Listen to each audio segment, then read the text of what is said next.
Bonsoir à tous, merci d'être avec nous. Nous sommes dans le programme du soir sur New World Info. Nous commençons avec le décryptage de l'actualité. On va en Guinée-Bissau parler donc des prochaines élections présidentielles. 12 dossiers de candidature ont été retenus par la Cour suprême bissau-guinéenne. L'élection présidentielle elle-même est prévue le 24 novembre prochain. Parmi les 12 candidatures sur les 19 au départ retenues, il y a celle du président sortant José Mario Vaz. Les 7 candidatures recalées, on compte également celle de l'unique femme, la sociologue Nancy Schwartz, mais ils peuvent toujours faire recours dans les 48 prochaines heures. D'autres poids lourds de la politique bissau-guinéenne sont également en course, dont le Premier ministre Domingo Simões Pereira, le chef du PAIGC. On va y voir plus clair avec Mamadou Diouf, notre éditorialiste. Bonsoir Mamadou Diouf. Bonsoir Samuel. Quand on regarde un peu dans le lot des 12 dossiers retenus, on a un peu envie de dire on prend les mêmes et on recommence. C'est tout à fait cela. Non seulement on prend les mêmes et on recommence, mais c'est les mêmes qui sont à l'origine de la crise au niveau de la Guinée-Bissau depuis 2015. C'est les mêmes également qui sont là, qui sont à l'origine de la persistance de la crise au niveau de la Guinée-Bissau. Et c'est pourquoi certains même se posent la question, jusqu'à quand la communauté internationale va continuer à considérer que quand un pays est en crise, il suffit simplement d'organiser des élections pour régler le problème. On a organisé des élections législatives en Guinée-Bissau. La communauté internationale a fait pression pour que ces élections soient organisées. La crise n'a pas été réglée du tout. Donc on se pose la question également par rapport à ces prochaines élections, d'autant plus qu'elles sont très proches. Est-ce que ces élections permettront à la Guinée-Bissau de sortir de la crise qui a débuté depuis 2015? Quand on regarde parmi les 12, qui sont ceux qui sortent du lot? Ceux qui sortent du lot, on pourrait dire le président actuel, puisqu'il est déjà allé à des élections, il a déjà gagné des élections. Mais il y a un bémol là-bas. Le président, curieusement, est un candidat indépendant, puisque le PAIGC n'a pas voulu faire de lui son candidat. Et certainement, ils ont fait la lecture de toute la crise qui est là en se disant que les populations vont vouloir se débarrasser d'un président qui n'a pas été capable, à la limite, de faire avancer le pays. Mais il a quand même un électorat. Quelle sera la réaction de cet électorat?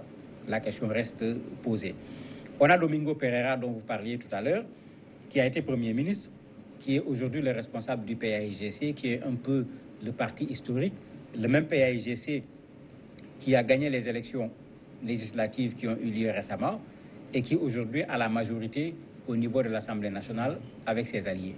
Donc si on recourt aux dernières élections législatives, on peut dire que le PAIGC en tant que parti est bien placé. Est-ce que les gens voteront pour son candidat comme ils ont voté pour le parti?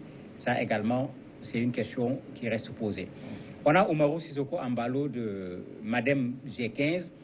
Madem le G15, c'est un groupe de députés qui étaient dans le PAIGC et qui ont fait la fronde et qui finalement se sont retrouvés avec un autre parti, le Madem, et qui sont aujourd'hui bien représentés au niveau de l'Assemblée également.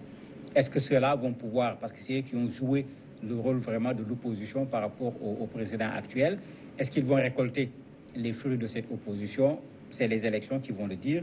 On a également Nuno Gomes et Carlos Gomes Jr. qui peuvent également sortir du lot, puisque l'un est même un ancien Premier ministre qui s'est également présenté comme un candidat indépendant.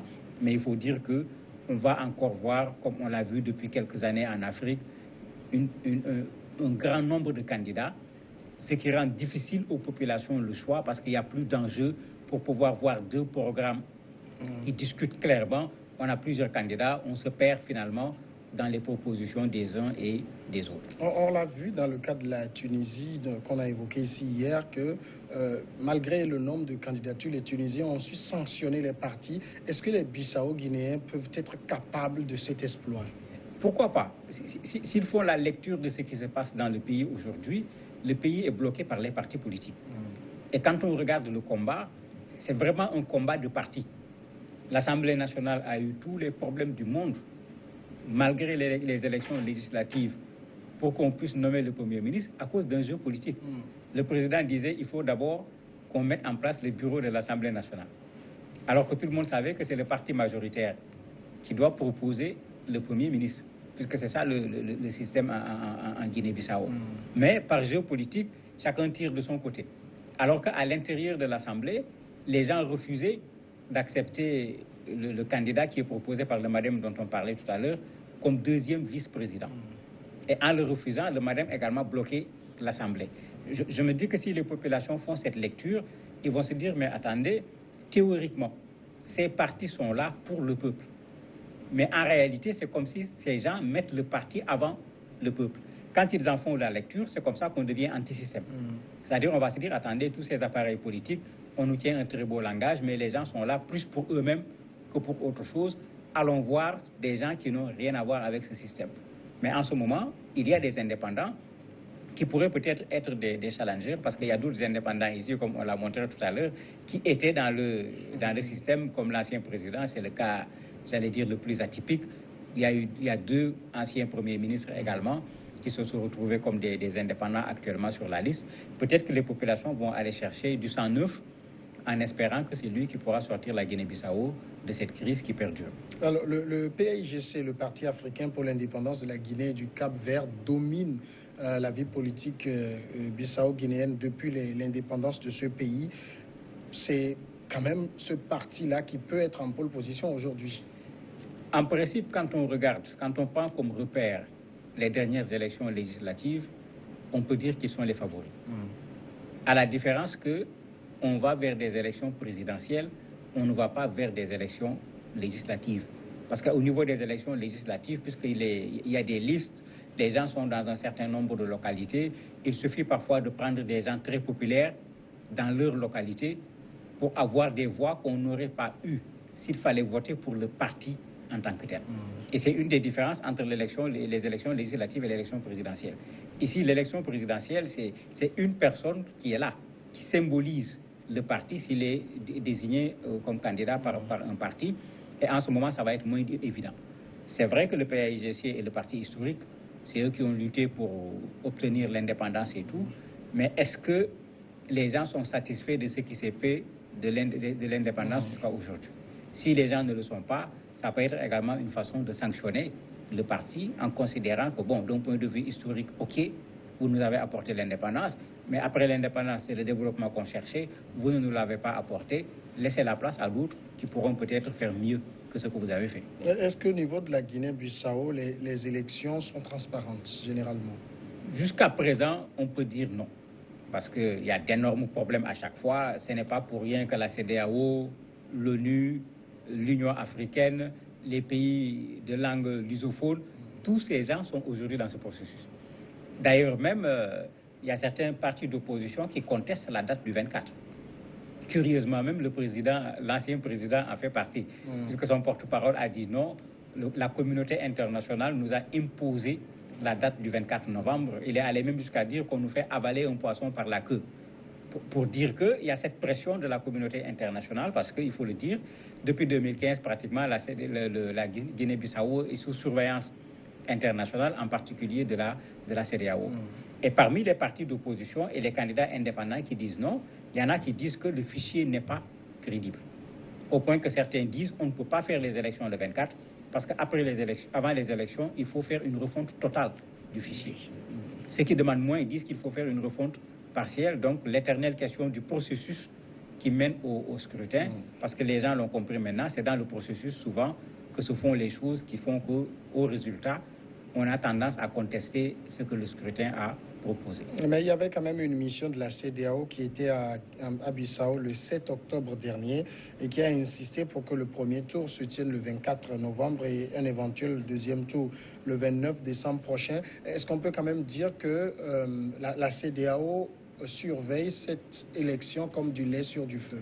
Oui, parce que s'il y a échec, ça sera également l'échec de la CEDEAO et de la communauté internationale. Parce que le MADEM, par exemple, qui est un des partis importants après le PAIGC, à cause du fait que la CEDEAO, la communauté internationale, a soutenu la date du 24, ils ont boycotté cette rencontre. Parce qu'ils avaient appelé aussi bien le parti au pouvoir que les partis qui voulaient être candidats aux élections présidentielles. Et les partis avaient dit qu'on ne peut pas organiser les élections. Parce qu'il faut le rappeler aussi, la proclamation des candidats a traîné, parce que les magistrats étaient en grève. Donc il y a un problème de délai. Les délais, j'allais dire, constitutionnels n'ont pas été respectés comme ça se devait, puisque ceux qui devaient s'occuper de regarder les candidatures et de les valider, eux-mêmes étaient en grève, ce qui a retardé cette validation des candidatures, de sorte que certains disent non, on n'est pas dans les conditions pour organiser de bonnes élections le 24. Mais la communauté internationale, tout comme la CEDEAO, tenait coûte que coûte à ce que les élections aient lieu le 24. Ils ont dû faire pression et Modem et d'autres partis ont préféré même quitter la table des discussions en ce moment. En dehors des bisbilles entre acteurs politiques, est-ce que de façon générale, ce processus au niveau des populations se déroule de manière apaisée? De manière apaisée, on l'espère. Puisqu'on a vécu les élections législatives, il y a eu de la pression à un certain moment, une tension même. On a même craint qu'il y ait des difficultés au moment des élections, mais finalement, au moment du scrutin, il n'y a pas eu gros problème.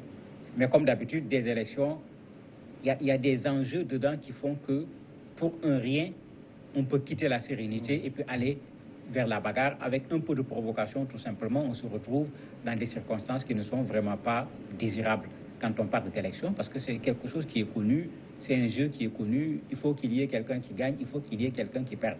L'important, c'est que tout se fasse de façon claire. Et souvent, c'est cette absence de clarté au niveau des élections qui crée ce problème. Mais parfois, c'est les politiques eux-mêmes. Vous avez des élections qui n'ont pas encore commencé. On n'est parfois même pas à la campagne électorale. Je commence à dire que s'il gagne, il a volé.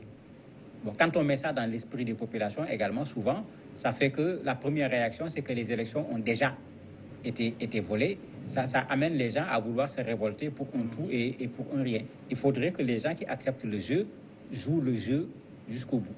Mamadou Diouf, merci pour les explications. C'est moi qui vous remercie. La pause et l'invité après.